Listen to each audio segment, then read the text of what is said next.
into another edition of the Daft on Draft podcast, the first episode of the Daft on Draft podcast that we have recorded without a football game to look forward to. Both college football and the NFL now done after the, whatever you want to call what that Super Bowl was, the belt-to-ass Super Bowl. It was the Kendrick Lamar halftime show Super Bowl. Yes, that's what it was. The Kendrick Lamar to Drake game that this was.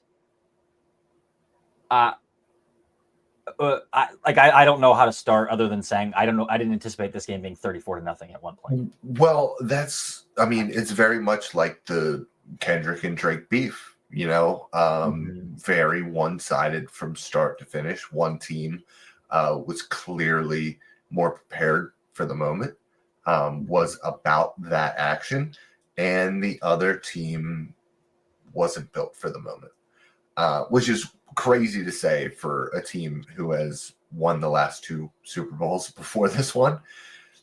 But it goes to show a lot of things.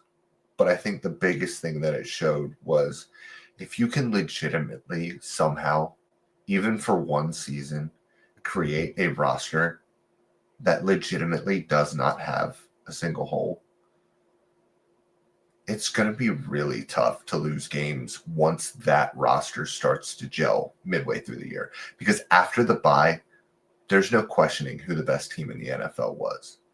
Even with, and I know people love Jalen Hurts, the person, and I understand that. The leader, the person that he is, the unwavering zero emotion at all times from him. He's an incredibly flawed quarterback.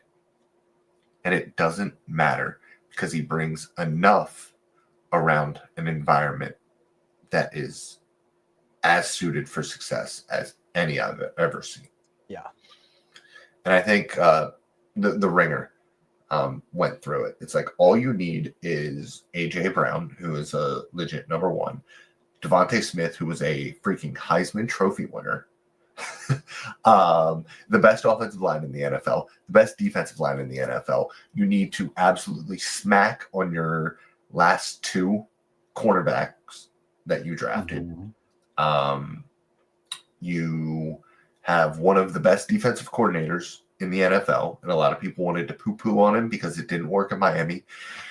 I think that was a cultural issue. Yes. Yeah. And that's what a lot of people don't want to bring up when it comes to these football teams, and the Dallas Cowboys are very much like that too.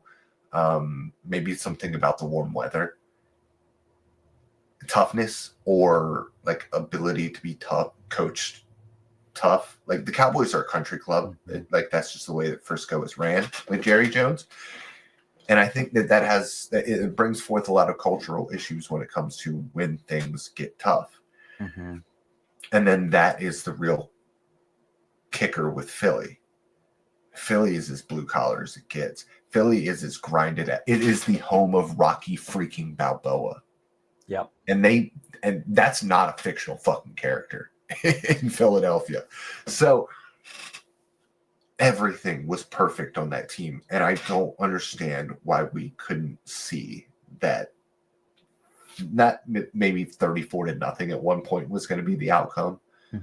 But that this was the best team in the NFL. And I think we were just hoping that Patrick Mahomes would be able to scrape something up and make this a competitive game. Yeah, and the thing that I'm looking at now is they could very easily run this thing back. They sit with $18 million in cap space, some veterans who are obvious cap casualties who are going to create more, and they have very few pending free agents. Mekhi Becton, Milton Williams, Zach Bond, Josh Sweat. Isaiah Rodgers started a lot in the nickel. Those are the only ones. Brandon Graham's retired. Big names. Those are big names. Zach Bond was one of the best linebackers in the NFL. Yes. Insanely, all of the sudden, after the Saints couldn't figure him out.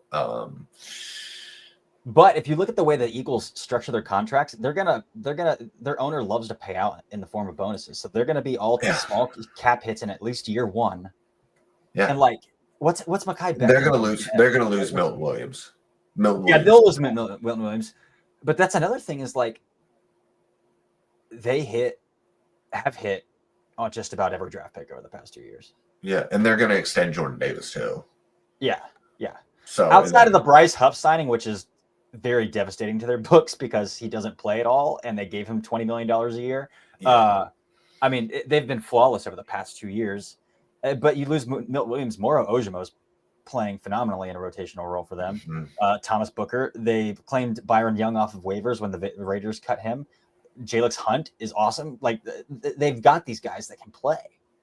So I think they'll prioritize Bond. I think Sweat's probably gone too. Yeah, and who the hell can't play beside Jalen Carter and Jordan Davis? Like, and Nolan Smith really stepped up this year. So Nolan Smith Nolan Smith, especially in the back half of the year, started to play well. And like James Bradbury, a very obvious cap cut. Like, that's going to save them some money. Like, so they've got ways to run this thing back, which is terrifying. Yeah. Which is terrifying. As for the Chiefs, man, I don't know if you've looked at their depth chart. They've got some work to do. Yeah. I just want to mock drafts are just going to be left tackle, right tackle, left tackle, right tackle, left tackle. They probably should be. Juwan has not been good for them. No. And Kingsley Suamataia was not good for them either. A massive liability. Which really stinks because I like Kingsley coming out of BYU. I thought he was going to be good. But I think Wanye Morris can start at right tackle for them. I think that's probably their plan. And they might somebody told me that they've been practicing Kingsley at right guard with Trey Smith likely getting paid somewhere else. I mean, that might be a possibility. I would like to find a spot for him. But they need a left tackle, man. And maybe you get one in this class at 31, but God, is that guy going to be able to play right away? That's the problem. I mean, at 31, you're probably like, is Josh Connerly going to be on the board? Like, that's your best case scenario, right? Armand Membo or Connerly? Yeah, but the insane thing is like I guess they've tried to go with that athletic type at offensive tackle, but it hasn't really worked out for them. Like, you would think somebody who, with drop depth inconsistencies, the way that Patrick Mahomes plays, you would like an athletic guy who has mirroring ability, recoverability, and be able to wash guys out with their length and athleticism. But they were best when they had a guy out on the left side who was 370 pounds and could barely move. Yeah. Orlando Brown. So it's and then, I mean, can't even get into their wide receiver depth chart. I mean, are you singing Ariante Ursary music potentially there? He's athletic, but he's 6'6", 330. Yeah. Or Donovan Jackson. Much work to do. He does. Donovan Jackson would be a fun fit, maybe. Yeah, Donovan Jackson would be a fun fit because then they would have two left guards that they could think about playing at left tackle. No, I mean, I think Tooney, obviously, you want at guard. Yeah. And you would have Jackson at left tackle. But yeah, 36-inch arms, fantastic athlete. Or 35-inch arms. But, like, he hasn't played tackle since high school, really. I mean, he did in the back half of this season. But, like, is he going to be able to? Like, that's the problem. Is this is a team? Are they going to go through a soft rebuild? Does Andy Reid want to do that? Like, you're not going to rebuild hard because Patrick Mahomes is still going to win you 10 games a year. Right. So you're still not going to be in great draft positions anyways. It's going to be super interesting to see what happens with this team moving forward because it's not even like Mahomes is absolutely destroying their cap yet. No. It's going to happen soon, though. Yes. So it's going to be really interesting to see where Brett Veach goes. I think he's one of the best as well when it comes to general managers and roster building. But they have ignored wide receiver for a while. And they drafted Xavier Worthy. And Worthy had, 150 in this past game? Yeah. None of it mattered, obviously. Garbage time, yeah. But I mean, he did what he needed to do, yeah. But if we can get him into the role where we thought that he could be in next season and get Rashee Rice back as well, like, but they need. He hasn't proven to be something you can bet on to be on the field. No, they need help. So, yeah. But I think the biggest thing that we learned is that to go up against the Patrick Mahomes, Tom Brady, Josh Allen's of the world, you have to be able to get pressure with 4, and you have to be able to drop 7 in coverage. That's it. That's it. Look at the San Francisco 49ers defenses over the past couple of years. Rush with 4, almost never blitz, and have guys survive on the back end. I mean, we're talking about like Ambry Thomas. Charvarius Ward went and was outrageous for them. And a lot of it comes down to they just don't have to cover guys for all that long, and they have a ton of help because they have 7 guys in coverage. If you're able to produce with 4. And that's why I had this conversation with Jeff Risdon today quickly on Blue Sky. That's why the Lions don't have to worry about the Vikings. Because for as awesome as Brian Flores is, he's sending 5 and 6 all of the time. And Jared Goff is going to absolutely decimate the blitz. And really, really good quarterbacks are able to absolutely decimate the blitz. You feast off of bad quarterbacks when you blitz. You can beat good quarterbacks if you can get pressure with 4. And that's exactly what Philadelphia does.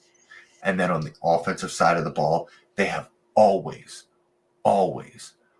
prioritize their offensive line. Yep. Yeah. So I'm interested. I mean, Lane Johnson's not retiring. He said he wants to play 5 more years. Is that what he said the other day? Well, have you seen his contract? I think he's got to play 3 or 4 more years. And he's a freak. Yes. And we keep saying every year, man, they might need to draft Lane's replacement. He just keeps playing lights out year after year after year. He's insane. Yeah, Jeff Stoutland, dude. There's nobody like him in the NFL right now. Just another very large Bill Callahan's. Well, yeah, Bill Callahan is, but he's not Jeff Stoutland. No.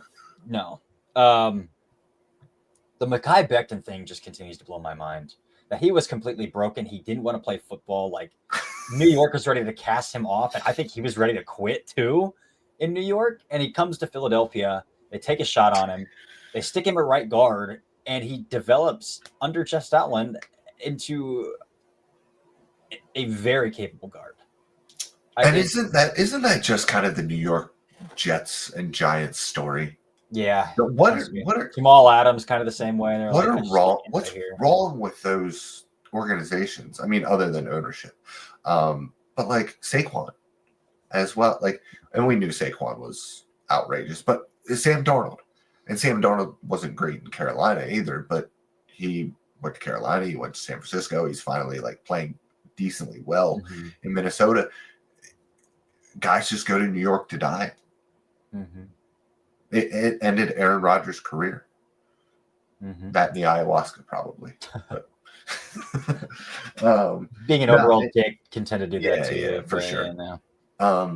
But no, I mean, it goes to show what can happen when you have consistently tinkered with the formula of roster building over the past 15 years. Because we all remember that the first dream team, the original dream team in Philly, and how that crashed and burned with Howie.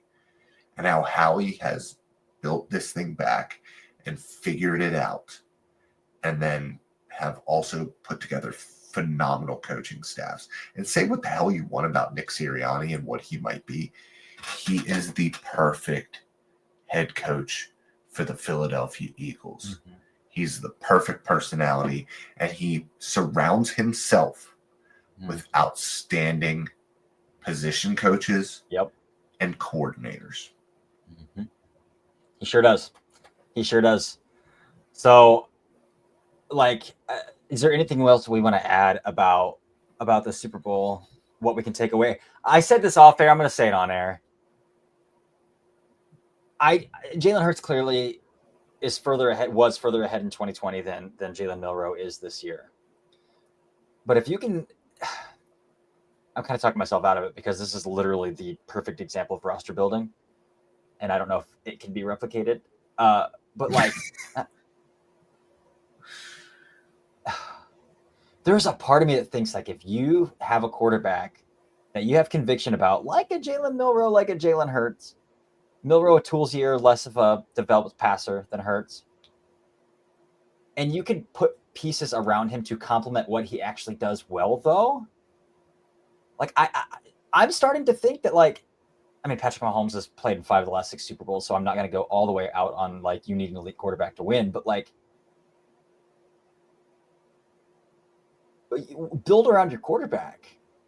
And I think to an extent, like the Ravens have started to do that with Lamar Jackson a little bit better. I still think they need a dominant one. But Patrick Mahomes has been superhuman, and now we're still starting to see the cracks, though. Like, well, Patrick Mahomes can't I mean, he played in the Super Bowl. Again, I get it. Like, we're starting to split hairs a little bit, but like, he played in the Super Bowl against a really good defensive line, and his offensive line was in shambles against a really good secondary, and they don't have a dominant wide receiver one. Guess what Philadelphia has? They know that Jalen Hurts can throw along the boundary really well and throw a deep ball really well. So they went out and they got the best deep ball receiver in the NFL. You could not convince me there's a better 9-ball receiver in the NFL than AJ Brown. He just bullies defensive backs. He will stack you and then not even think twice about it. Like they compliment him that way.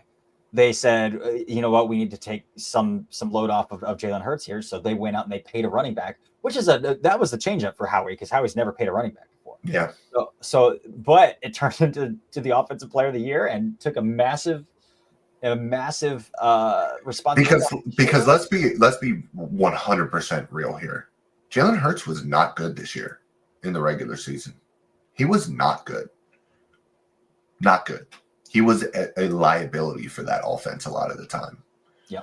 But it didn't matter because of his surroundings. Yes. And at the end of the day, he's good enough. Mm-hmm. So you surround Jalen Milroe with some athletic tackles. You surround Jalen Milroe with, this is where it's different. Like based on the quarterback, you surround Jalen Milroe with a yak monster kind of receiver, like a safety valve who can create after the catch.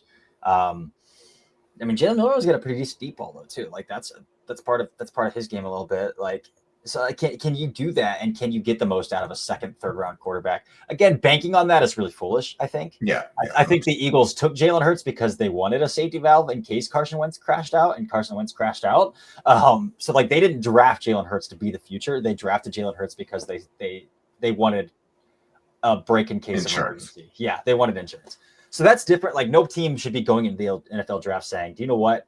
We're going to wait until the second round and draft Jalen Milroe because we think we can build around that guy. And I think that's a big difference in this conversation. But it does buy me a little bit more leniency. Like if a team does draft Jalen Milroe like that they can make, it's possible to make it work. It's possible to make it work. I felt like I talked myself out of that more than I talked myself into it. So where's some teams with like aging veterans that might be able to give a little bit of a runway for somebody like Jalen Milroe? I think Seattle. Yeah. Seattle's one. Seattle's one, but Gino's what, 32? Like, God, guys are playing until they're last year was contract though. Yeah, last year was contract. But 34. Oh, is he 34? He is 34. I mean, Dak, I hate to say it, like, but with all the injuries, Tua with all of the injuries. Matt Stafford in Los Angeles. No, Stafford might be gone anyways. He might be gone anyway, yeah. Or whatever team trades for Matthew Stafford, draft him as insurance as well. Like, so I think there are fits out there. Indianapolis, which if you are Chris Ballard, double down, go from Anthony Richardson to Jalen Milroe, that would be a move to make. It would be incredible. Sure. I mean, I think Tennessee, they have the number 1 pick though, but like I think they're probably a likely landing spot for Aaron Rodgers. Like if they want to take a generational talent, like, and they do draft Abdul Carter and sign Aaron Rodgers, like I think Tennessee is probably a team that could take him, come back at the beginning of the second round and take him. Beginning of the third round, if he falls further than maybe we think he is. I still think somebody's going to take him in the second round, though. And the guy runs a 4. He was legitimately awful in the back half of the year. I mean, he was. He very much was. That's all to say that there are handfuls of teams out there that are in a situation where they could draft an insurance quarterback like Jalen Milroe. Plus, and we've talked about this before as well, there is upside to get him on the field immediately because And you he's such can a get him on the playmaker. field, Yeah, that's what I'm saying. Like, yeah. you should get him on the field. He should have packages to get him on the field because he is so explosive with the ball. But that's it. That's all I got. I think it's all I got too. Maybe the last thing I have here is I think I applaud Howie Roseman's willingness to double down on one position. He saw a massive void at last year, and he drafted 2 corners with his first 2 picks, and they're both hella good football players. Mm-hmm. So I don't think teams should be opposed, especially a position like wide receiver, a position like corner, where like you are playing 3 or 4 of them every single week. You need more than 2. Yes. You need more than 2. So especially at you need more like than 3 defensive tackles, edge rushers, kind of the same things. You are rotating 8 defensive linemen every single week. Yes. So you need more than 4 defensive linemen on your roster that can play. Yes. So, and I think that's kind of what we've seen with Howie as well. Like he's doubled down on Georgia defensive tackles in the first round, which was just take the best player on the board. But even like he's hit on day 3 picks. Moro Ojimo, huge hit. Jalen Hunt was a 3rd round pick. So like that's not necessarily, but like he's hitting on non-top 64 picks. And so that allows him to extend the life of his roster because he can extend guys Milton like Williams. Yeah. Milton Williams, another 3rd round pick. He can extend a guy like Zach Bond. He can extend a guy like Mekhi Becton because he has so many guys playing significant snaps on rookie contracts. Mm-hmm. It's again outside of the Bryce Huff signing, which that looks pretty bad for a guy who was inactive during the Super Bowl, to be making $20 million. But they also have a coaching staff who's not going to play somebody based on how much money they make, though. So I also applaud that. Man, Philadelphia. I picked them to win because the talent parity was way closer than it was the first time they played, and they almost beat them that time. So, yeah, man, I picked them to win, but I did not see that. Yeah, not see that happening. Domination. But yeah, so that's our conversation about the Super Bowl and what kind of lessons we can take from it, from both an NFL roster building, NFL draft perspective. It was mostly just us rambling for 23 minutes. So if this wasn't your favorite episode, I'm sorry. If it was, then there you go. We're going to get back into some running backs tomorrow. We might do a mock. Maybe this feels like a good week to do a mock draft. Definitely. Post Super Bowl mock draft. So we'll do a mock draft on Thursday, Friday then, and round out the week here. But until next time, this has been another episode of the Daft on Draft podcast. Welcome